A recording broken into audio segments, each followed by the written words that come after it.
you there in Veneta? That ancient city? So long ago. Tell me it's not true.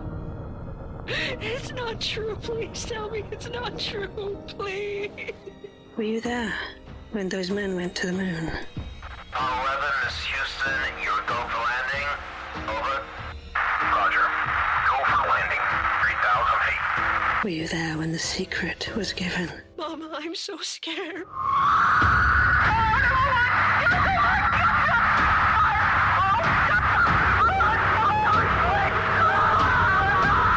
will cause you to tremble.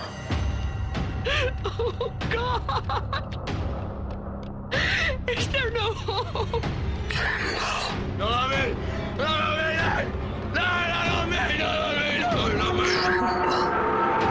Houston, it's right on top of us. Oh, God. Oh, God. Were you there? Impala Films presents VHS, a mini-season analog horror event. VHS, premiering wherever you get your podcasts. Remember, it's only a dream. Partial Veil contains extreme subject matter and mature content. Listener discretion is advised. A complete list of content warnings for this episode can be found in the show notes. For optimal audio experience? Yeah. You're gonna want those headphones.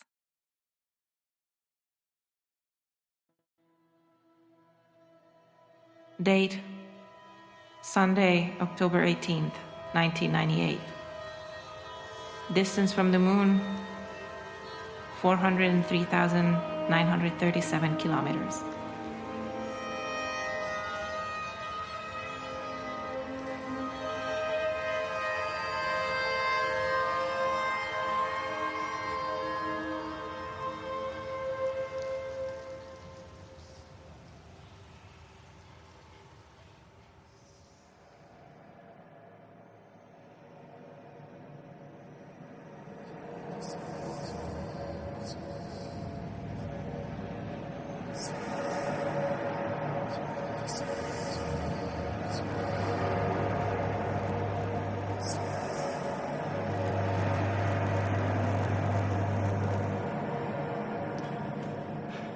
A good father.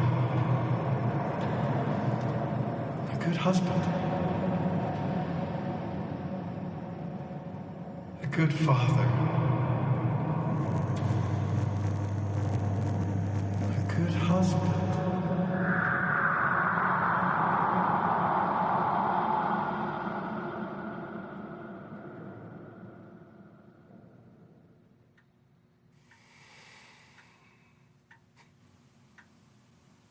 All I wanted, all I ever wanted, was to be a good husband, a good father. I knew I wasn't good at anything. I was just an average, regular man trying to make it through the best it could, you know? I met Ella at school, and by God, I was going to make her the happiest woman in the world. But then, you know, the kids came along and the bills kept coming. And so I'd go to work at the plant every day, no matter how tired I was. No matter how much I wanted to stop doing the same thing day after day. I'd go in early. I'd stay late. I'd work an extra shift just to have a few dollars in an ever-emptying pot. And before I knew it, the kids were walking, talking, growing up. And I was missing all of it. All I had was work, work, work. And I had Ella. The love of my life, telling me the washing machine was broken, Amy had a fever, Quinn broke his arm, the electric bill was past due, there was never enough money, and what was I going to do about it? I dedicated my life to them, and it wasn't enough. My hands bled, and it still wasn't enough. Every night when I came home, all I saw was the disappointment in their eyes. I failed them. I failed them.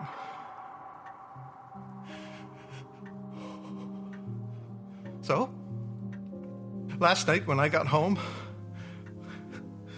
I saw those scowling faces staring up at me, their mouths hanging open, waiting for me to fill them up. Feed us! Feed us! They screamed. And their cavernous, slack mouths began to moan, rasping, pleading wail of some trapped animal begging to be set free. Yeah, that's what he said. Set them free. I could save them. I could release them from this prison I'd placed them in. I could be their salvation. My whole life, all I did was let people down. I failed them. But this time,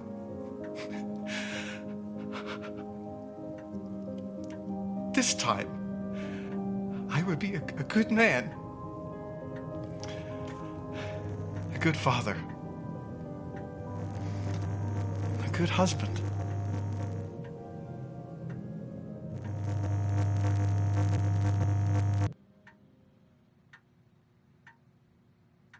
Hey, thanks for telling us that, Dale.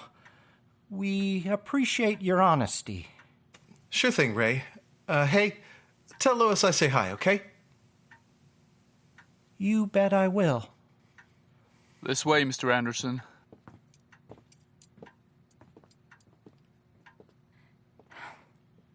You all right, Ray?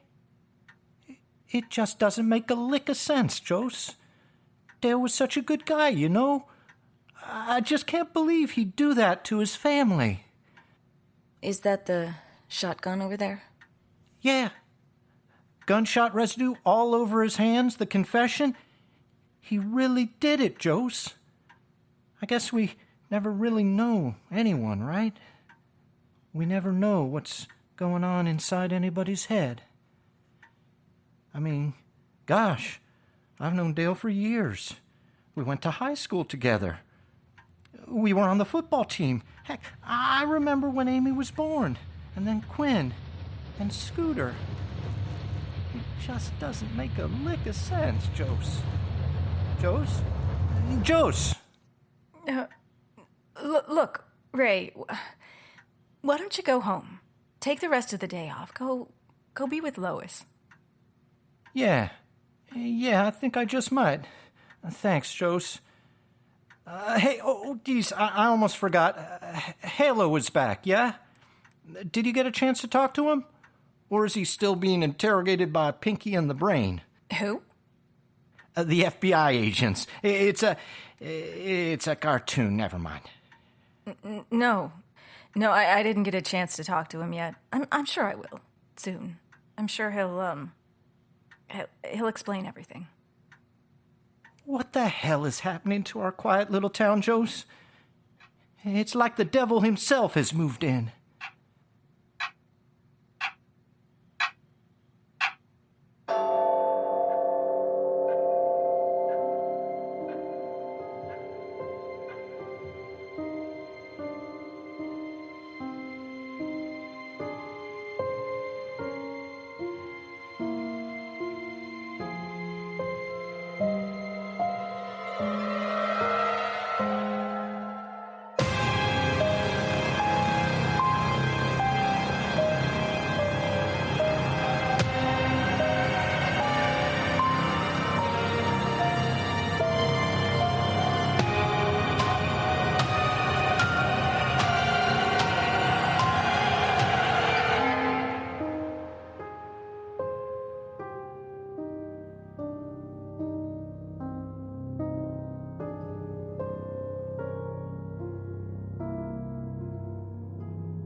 So, he's back. Our missing person is no longer missing. Does that mean we head back to D.C. tomorrow? Because something tells me the answer's no. No. Mm-hmm. And are you gonna tell me why? That guy we just interviewed seems perfectly normal. So, why are we here in the first place? He's not what he seems. Or rather, he may not be what he seems. Kind of like how you seem to be FBI, but you're not. No. Well, yes, actually. Quite like that. Look, you said this was dangerous. Everything we've been through. I've come this far with you. I trust you. Against my better judgment, I suppose. But if you don't have my back, if you don't let me in, I'm going into that motel room, I'm packing my bag, and I will be gone by tomorrow morning. So, give me a reason to stay. The Kartusk incident. Kartusk? I've never heard of it. Of course you haven't. We've made very sure that no one has.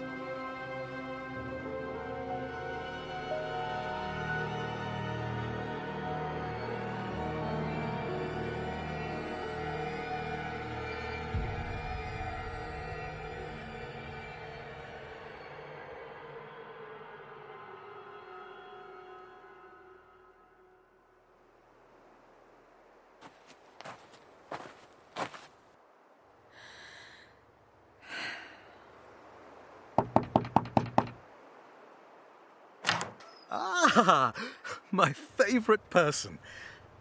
Hey, welcome back, I guess. Look, I was just swinging by to see if you're okay, if you wanted company. From you? Always. You'll have to excuse the mess. The FBI made a mockery of my once tidy home. Yeah, this is kind of just the way my house looks all the time, so, Hey, how are you feeling? Great. Great. Hal, where were you?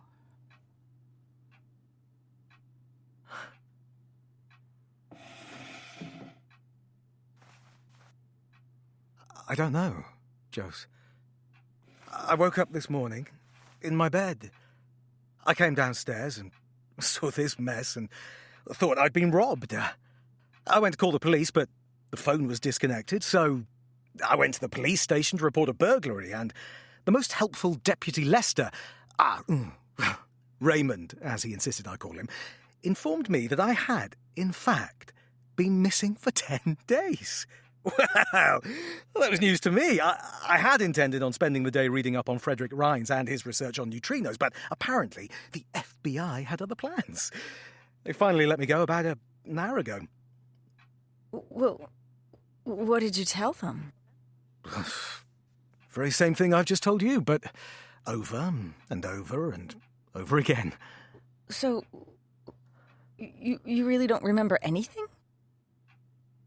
Jose, when I woke up this morning, I was absolutely certain that today was October 8th. There was no doubt in my mind. Deputy Raymond was quite insistent that it was, in fact, the 18th. I asked if the extra 10 was a tip for me, and if so, I'd use it to buy lunch. But he showed me his computer, which, to my great surprise, agreed with him. The computer also seemed to believe it was the 18th, and who am I to argue with technology? Hell, I was here, in your house, several times. You weren't here. So where were you?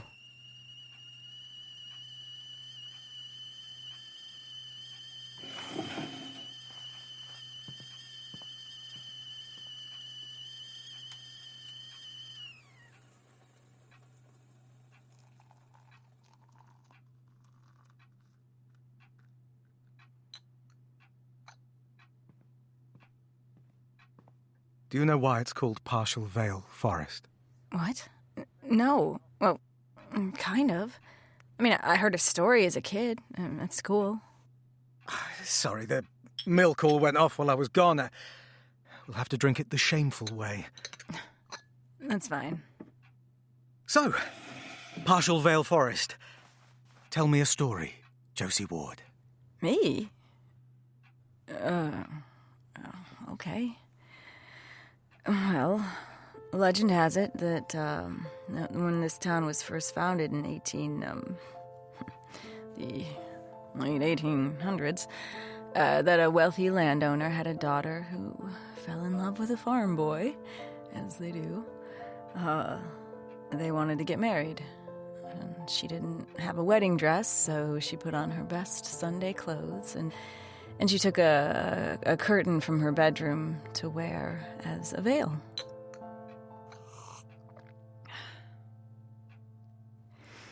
They married in secret, of course. But the girl's father found out and chased them into the forest. It was dark, and as they were running, her veil snagged on a tree or something. And in their panic to escape, they ended up ripping it, the veil, and continuing to run. And they were never seen again. Everyone said the forest had swallowed them up. The only trace of them they ever found was that torn piece of white veil, floating like a ghost in the moonlight.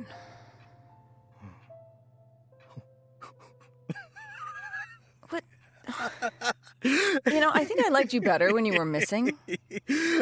I'm sorry.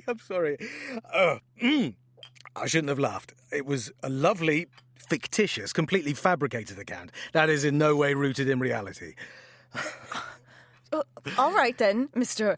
I know everything there is to know about the whole world, including the forest I literally grew up next to. Do enlighten me. Well, now you're just being cruel. But I'm an exceptionally kind man, so I'll tell you. It's a bastardization. You're a bastardization. What the hell does that even mean? Oh, my dear, in the dusty bowels of what passes for your town hall... Dusty bowels? I found a map on which the forest was labelled Partial Veil. Okay. Cue the fanfare? I don't get it. That's because you're not seeing it. I beg to differ. I see it every day outside my back window. No. Veil. V-A-L-E. Meaning valley. The forest is partially in the valley. Partial veil. Isn't linguistics fascinating? It started as veil, V-A-L-E, but over time became veil, V-E-I-L. Why do you suppose that was? And when? When did the veil fall, so to speak? Hey, how about we leave these questions for another day, yeah? Hal, you should get some sleep. Jose, I was asleep for 10 days. I feel great, honestly. I feel the best I've felt in months. Yeah, but you weren't asleep, Hal. You were missing. Hey, for real, it's just you and me now. I mean, what happened? Where were you? I wish I could tell you. Where did you go when you disappeared? That's different. Is it? Well, I'm glad you're back. I'm glad you're okay. I still think you're hiding something from me, but I'm glad you're back. Jose, your wrist. Hmm? Did you get hurt? Oh, yeah, out in the forest. It's my arm, actually. I was looking for you. You were in the forest? Looking for me? Yeah. I should go. Thanks for the tea. Jose.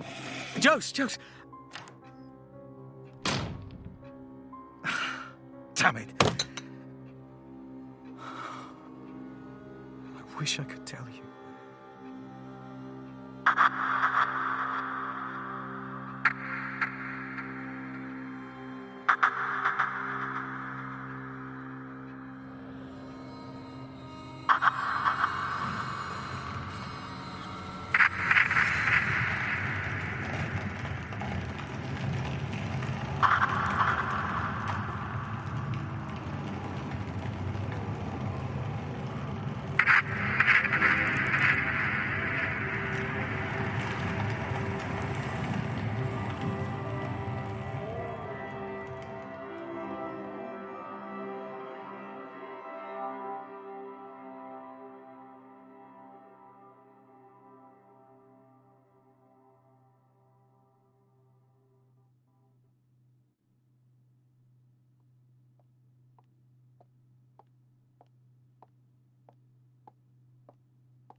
Knock, knock. Oh, Agent Whitt. Hey, where's your... Good morning, Officer Ward. If you don't mind, we have some additional questions for you. Yeah, sure, but I was just about to go out to do an interview. Can this wait until afternoon? No. All right, then.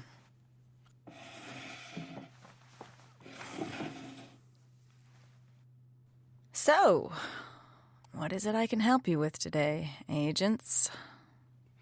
Officer Ward, were you and Mr. Rhys ever intimate with each other? I'm sorry, what? Fuck, Officer Ward. Have you two fucked? I'm not answering that question. What does that have anything to do with the investigation? I mean, speaking of which, Hal is back. Why are you two even still here? There are still unanswered questions surrounding his disappearance. Certain inconsistencies. Inconsistencies? It's possible that the information we got from you is distorted. If the two of you were in a relationship, we need to know. Well, did he say we were? We are not at liberty to divulge anything Mr. Rhys said. Right. Officer Ward. Fine. Yes. It was once. It was one time. That's it. It was nothing. And? What do you mean, and? I just told you it was once. How many times do I have to say it? It was once. I think what she means is, why just the once? How the hell am I supposed to know that? God, can we just move on? Not until you answer the question. I don't know, okay? I thought it would be... Oh, God, this is so dumb. I know this is uncomfortable, and I can see that this is not something that you want to talk about. Yeah, you think? But it is important information for the investigation. We need you to tell us what happened. What the hell does this have to do with anything? Do you think he was using you? Manipulating you? No. Officer Ward, has there ever been an occasion where you felt coerced by Mr. Rhys? Or threatened? Frightened of him? No. Miss Ward? Oh, fuck. Yeah. Go on. Well, it was about a month before he disappeared. It was early, before dawn. I was on my way to work, and, well, I have to pass this house to get there. I'm here, to the station. So I always, just check, just to make sure everything's okay. But that day as I was driving by, he's got this hideous bright red bathrobe. The thing is in tatters, but he loves it. So I drive by, and the house looked fine and quiet. But as I started to drive away, I caught a flash of bright red out of the corner of my eye. Like I said, the sun wasn't up yet. It was still a little dark, but I could see him standing in his backyard. What was he doing? He was staring into the forest. I don't know why. I didn't move. I just sat there. I saw him, and I just sat there, watching him watch the forest. And I don't know if it was 10 seconds or 10 minutes. It's like time just stood still. What the hell was he doing? Maybe I was just hoping he'd turn around and go back inside. But he didn't. He just kept staring into the woods. Officer Ward? Eventually, I got out of the car and I went to him. I called his name, but there was no response, so I called it again. More urgently, I guess. And he still didn't respond. So I reached out and I took his arm. And? What did he do then? Oh, well, nothing. Not at first. He just kept staring. But then slowly turned his head in my direction. But the way he looked at me, it's like he didn't recognize me. Like he was angry I was there. Or not angry, just like the way you look at an ant on your kitchen counter as you were debating whether or not to crush it. It was, unsettling. So I let go of his arm and I took a step back, and then he looked at me. And he smiled. Smiled? Yeah, it was the softest, warmest smile. And for a split second I thought, maybe I hoped that I was just dreaming, that none of it was real. That everything was gonna be okay. But it's not, is it? Officer Ward, do you know something we don't? I'm just saying, it was creepy. I mean, who smiles like that standing half naked in their backyard at 6 a.m.? Your friends, apparently. All right, so then what? Well, then he looked at me and he said, "Oh, it's you." Oh, it's you. Yeah, that's what he said. Like he was disappointed? No, like I just said it. Oh, it's you. It sounds disappointed when you said it. Well, he wasn't. I didn't. He just said it, okay? Okay. Then I let him back inside and made sure he was all right, and I left. Anything else? No. I left, and that was that.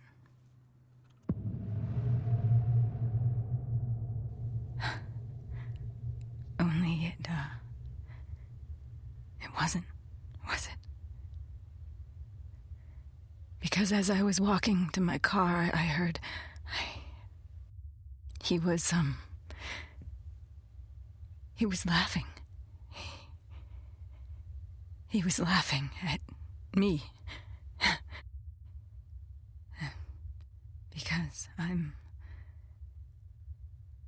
Because I'm a joke to him, aren't I? I'm just a joke. I'm a fucking joke. And of course I am. Of course I am. I'm a footnote. 33 years ago, I disappeared for 3 days, and when I showed up again, I was declared a miracle child. And people would come by my house just to touch me. I thought I was special. I thought I'd been chosen. I'd close my eyes and I'd imagine my life as an adult, my glorious, happy life as an adult. Because I was special. I was special.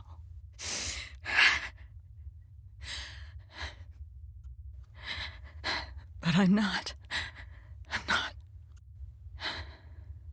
I'm just another ordinary human doing nothing. Just trying to get through every fucking day. And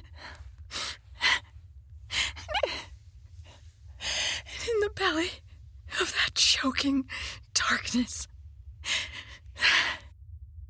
I found him. And maybe I wasn't special to the world, but maybe I could be special to him.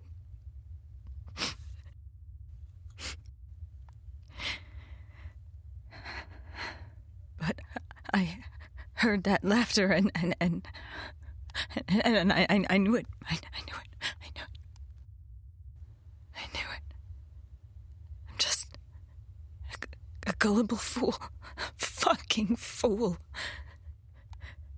And the brutal reality is that I am just a bag of blood and bones held together with the thinnest flesh, the thinnest skin. And it occurred to me in that moment,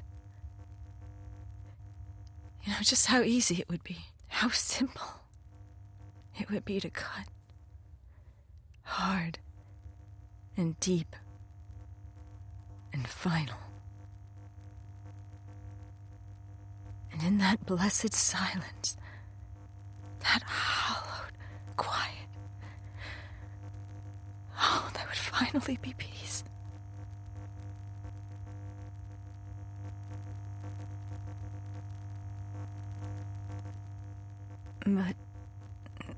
But then I heard someone call my name. I mean, I heard my name, but there was no one there. And that's when I noticed the broken glass at my feet. I'd taken a rock from the road and smashed the side mirror on my car. And I was just standing there with a shard pressed against my neck. And there was blood dripping onto my shirt. There was no one else around. And in that perfect silence, all I could hear was my heartbeat.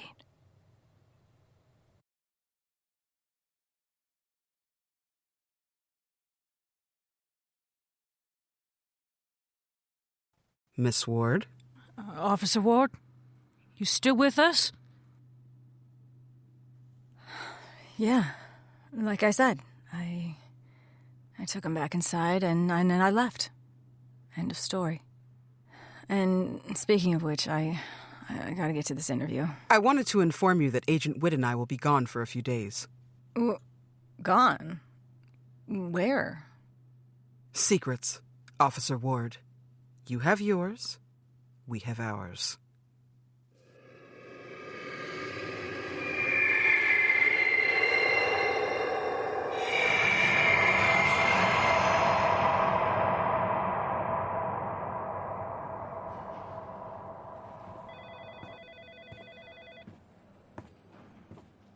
Hi, I'm Officer Josephine Ward. I'm here to talk to Adam Fuller. That poor kid. He's in room 113. Thanks. Is what they're saying true? Did he really... I'm sorry, I'm not at liberty to say. Of course. Can you tell me, how has he been? I mean, how does he seem? Well, mostly he stays quiet. There's a television in there, but he usually turns it off and, well, just stares at the wall or out the window. But that's not unusual for someone on a high dose of painkillers. Still, when he does it, there's something almost unnatural about it. How so? I can't say for sure, just that it's unsettling. Does he talk to you? Does he say anything? Sure. He seems like a sweet kid. Such a shame. We've had a few conversations. Just about school and movies, I guess. My own son is 14, so... You didn't ask about... No, I didn't want to upset him. Oh, okay. What room did you say? 113. Thanks. Adam, I'm Officer Josie Ward. I'm here to ask you a few questions. Yeah, I know who you are. You busted a few of my friends a few months ago. Nothing better to do than give kids a hard time. I already talked to the police. I guess it's your turn to probe the freak. It's just... we still have a lot of questions. You and all the reporters. Someone even came out from Bismarck. Can you believe it? Look, Ma, I'm in the papers. Adam, The reports I read, and it looks like you're saying that you did this to yourself? Can you tell me why? Have you ever been in love, Officer Ward? I'm sorry, what?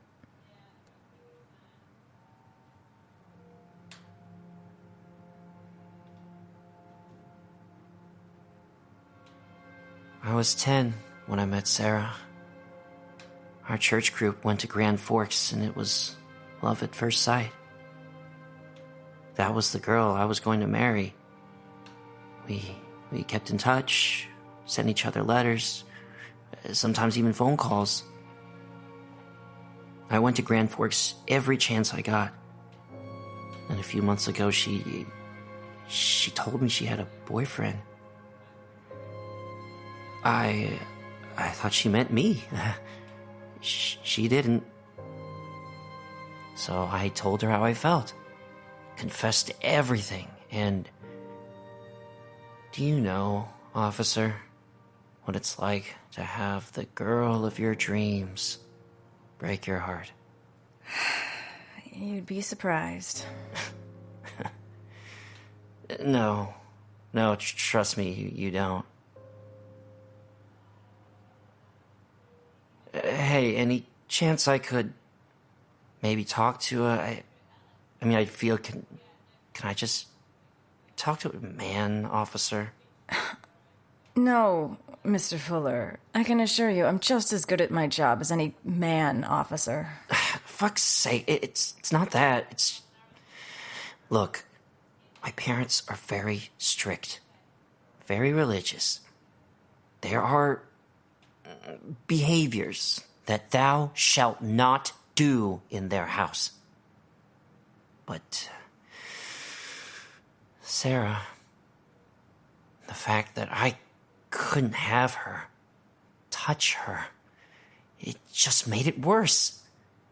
And it burned inside me all the fucking time. It was like having some wound you're not allowed to let heal, that you're not even allowed to touch, the ache, the urge.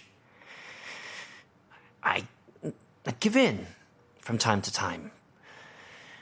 But then it was like my body was insatiable. No matter how often I did it, I just wanted more. It was never enough. I couldn't stop. I just couldn't stop. Adam, that's pretty normal behavior for an 18-year-old. That's nothing to be ashamed of. It is in my house. You don't understand. I was desecrating my body. I was bringing shame to my family. No, you weren't. You were expressing perfectly normal human behavior. Normal? They're trying to teach me how to write left-handed, brush my teeth left-handed, wipe my ass left-handed. Adam, will you tell me what happened? Did someone force you to do this? You people don't listen, do you? I did it. I was the one bringing shame to my family. I was the one who needed to atone. God spoke to me. He told me I had to repent. I had to make a sacrifice to prove to my family that I am loyal, to ameliorate my shame. I took the chainsaw from the garage, went into the woods. I tied an old shirt around my arm as a tourniquet. The noise was so loud. As I brought it closer to me, I could smell the gas, the oil, as the teeth began to dig into my arm, and I faltered. But his voice came to me. Once more, just atone. Adam, you must atone. You must atone for these wretched sins. So I cut and I bled, and now I am free. I know that no one understands, but I know in my heart it was the right thing to do. Okay. Thanks for your time, Adam. Oh, one more question. I'm just curious. You said that you said that God spoke to you. Yeah? And? Well, did you actually hear his voice? Yeah. Yeah, I did. Clearly. What did he sound like? He He sounded... You know what? He sounded like that one princess that died last year. The Candle in the Wind lady. Diana. Yeah, Princess Diana. So you're saying that God had a British accent? Yeah, I guess so.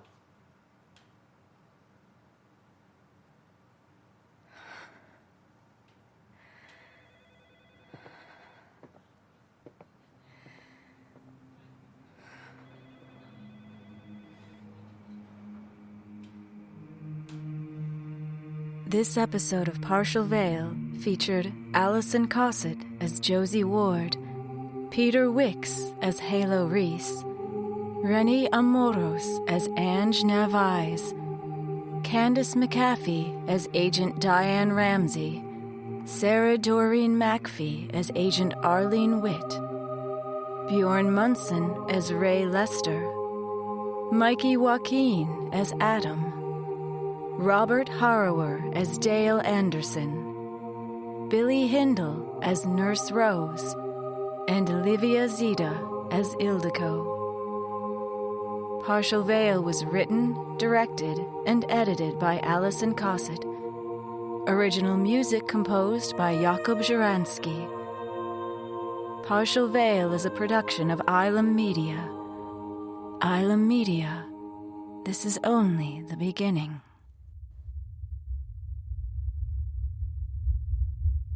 I stand amid the roar. Amid the roar. I stand amid the roar of a serpent.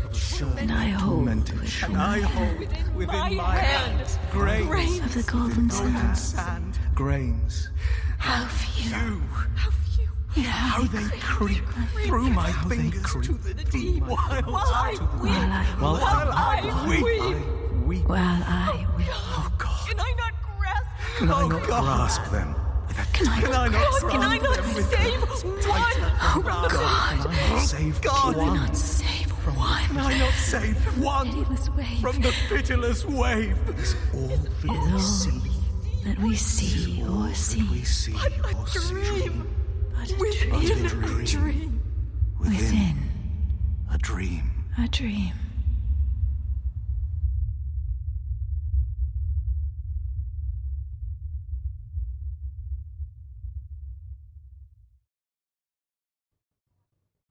Hey all. So if you've listened this far, well, you really must like Partial Veil, which only figures because clearly you have excellent taste, my friend. Right. It's Allison here. Writer, director, actor, producer, dialogue editor, sound designer, website builder, social media manager, and casting director for Partial Veil. That's right, pals. It's mostly just me trying my best to create an awesome show for you. Partial Veil is an independently produced audio drama, independently produced by me. Yeah, that whole Ylem Media, yeah, that's still just me. But here's the thing. I have all sorts of fun stuff planned for Season 2 of Partial Veil, and even other stories that I want to tell. But I need your help. You listeners are what's going to make it possible for me to keep going. So if you have the means and want to share my delusions of grandeur, head over to the Partial Veil Patreon page and support us at www.patreon.com/Ylem Media. Ylem is Ylem. Another bomb-diggity way of supporting us is leaving a 5-star review, telling a friend, or making a blood sacrifice to the forest gods. And if any law enforcement agents are listening, we're totally kidding about that last one. Totally. Anyway, thanks for listening.